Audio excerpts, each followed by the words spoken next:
Dr. Sujono, 1879 to 1944, was born to a nobleman in Java.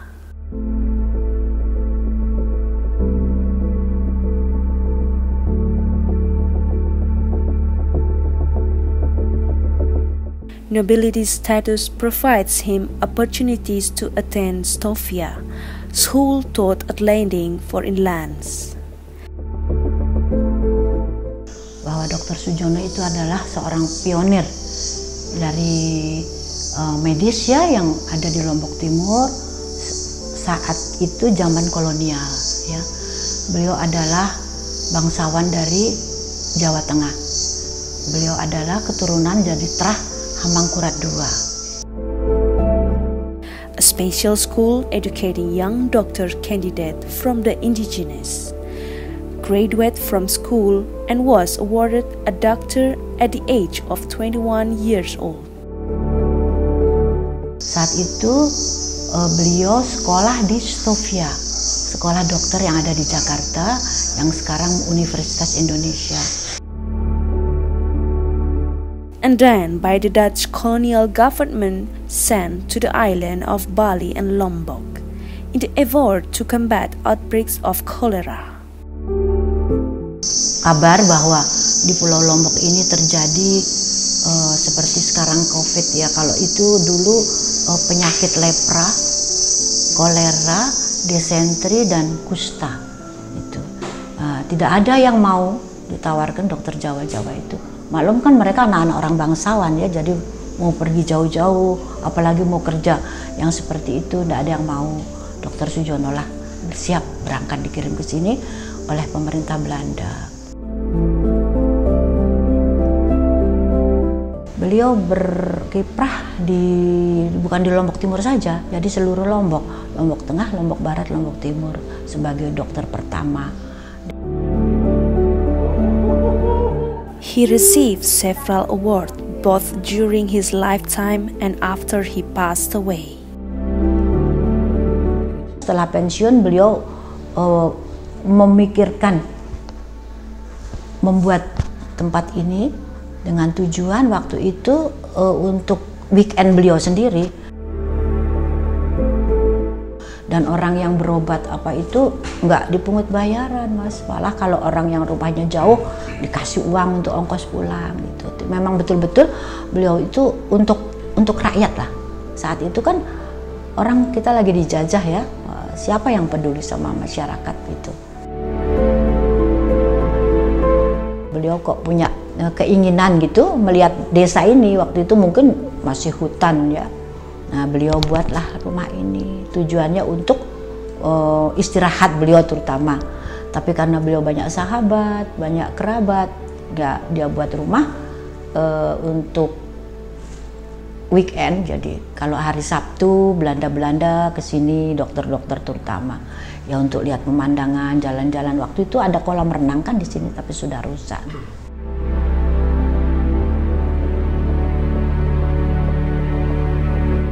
Ya karena waktu itu Dr. Sujono kan di sekelilingnya orang Belanda aja ya. Jadi menurut mertua saya yang waktu itu sempat cerita sama saya bahwa yang arsitek daripada rumah ini memang insinyur Belanda. Tetapi yang kerja kayak sekarang pemborongnya gitu ya, orang Tionghoa sama orang Arab untuk bangunan ini. Gitu. Jadi apa namanya arsiteknya orang Belanda, mungkin sahabat beliau ya yang ahli gitu. Terus yang melanjutkan pembangunannya sampai ya orang Arab sama orang Cina, dibantu dengan masyarakat itu dah, masyarakat yang pernah dijasai oleh beliau itu asal diperintah aja datang dah gotong royong gitu, dari mana-mana mas, bukan dari sini aja.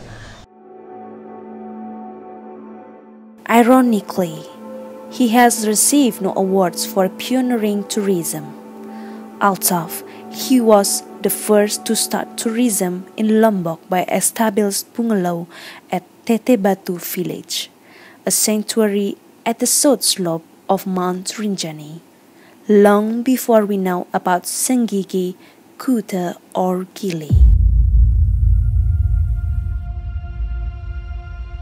pegangannya memang Dokter Sujono kan. Kalau orang baik kepada Dokter Sujono, itu pasti orang baik. Karena Dokter Sujono baik kepada kita semua kan, gitu. Cuma waktu Jepang masuk ya, masa peralihan kira-kira ya tahun 40-an sekian ya, itu Dokter Sujono itu sakit. Beliau tuh punya bendi kan, beliau nggak suka mobil, beliau bendi. Saat itu beliau kena goresan daripada lempengan di bendi itu. Tapi waktu masa peralihan Mas, Belanda sudah di camp sama Jepang. Jadi yang berkuasa Jepang kan, Belanda sudah nggak ada, semua ditarik. Ya dokternya, ya pegawainya, nggak ada di Lombok Timur. Semua sudah di camp, entah dibawa kemana. Saat itu beliau sakit. Kebetulan nggak ada dokter, nggak ada apa yang bantu. Jepang pun nggak care waktu itu. Jadi didiemin aja lah ya gitu. Karena dia tahu mungkin Sujono ini anteknya Belanda gitu. Akhirnya adik daripada Dokter Sujono yang namanya Raden Subali, beliau berdomisili di Mataram. Dengan inisiatif beliau, Pak dokter ini dibawa ke Mataram supaya dapat pertolongan. Karena di sini sama sekali Mas, nggak ada yang peduli sama beliau. Itu makanya beliau meninggal di sana, nggak ketulungan saat itu. Terlambat ya mungkin. Itu makanya makamnya di Bintaro.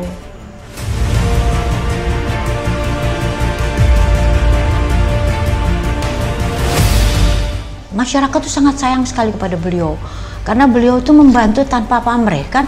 Jadi banyak sekali masyarakat yang sayang sama beliau. Terbukti dengan adanya masyarakat-masyarakat yang di daerah-daerah ini yang masih mengingat beliau. Jadi yang mereka yang pernah mendapat jasa dari beliau itu selalu memberikan menekankan kepada keturunannya gitu. Bahasa Sasak ya, dendek jangka lupa ante pada Lek Raden Dokter belian ini, sebab belik geti jasana.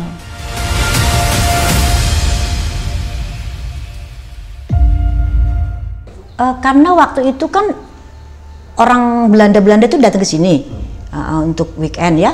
Saat itu orang belum tahu, kalau orang domestiknya itu belum tahu, artinya masyarakat belum tahu.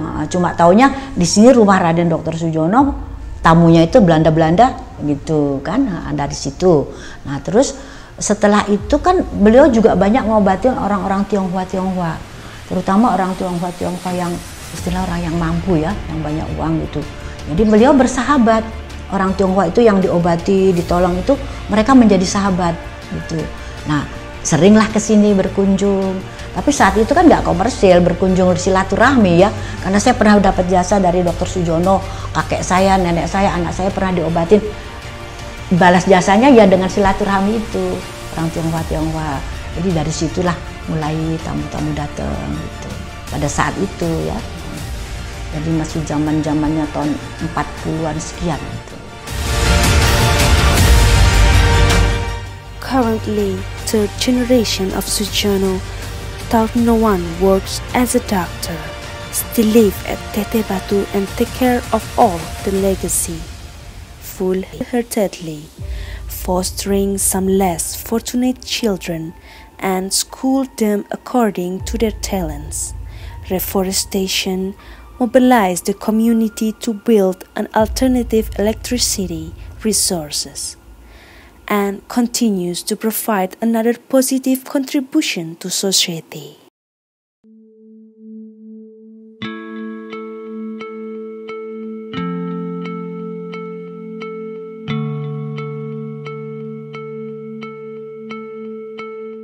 Untuk pariwisata hubungannya ini, jadi waktu itu Dokter Sujono hanya kekeluargaan aja ya. Kalau sudah komersilnya itu sebetulnya yang pionir pariwisata di sini adalah suami saya yang namanya Raden Sueno.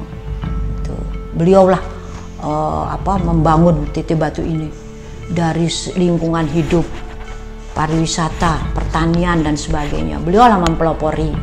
Nah saat itu saya dikasih kesempatan untuk suami saya mencalonkan kepala desa dengan maksud mungkin kalau kita yang mimpin, apa yang diprogramkan oleh beliau akan berjalan dengan baik ya.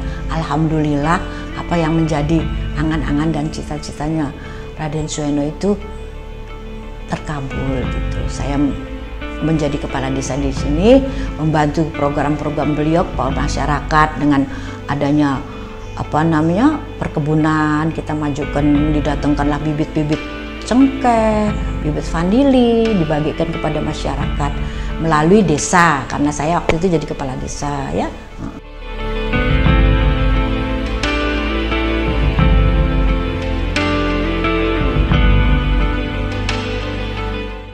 Dididik lah anak-anak ini untuk mengenal pariwisata itu.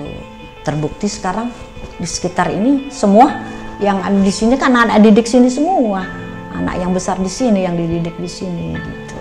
Nah jadi kalau pariwisatanya yang akhir ini, yang arti yang ke belakang ini sesudah Dr. Sujono, Raden Suweno gitu.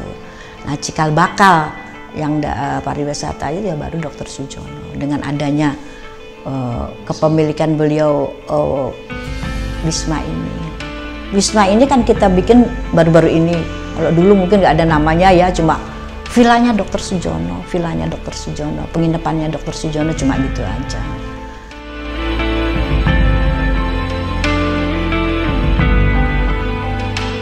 The village has become a paddy field retreat, similar to Jatiluwi at Bali. The terraces of rice stretch out every shades of green as far as the eye can see.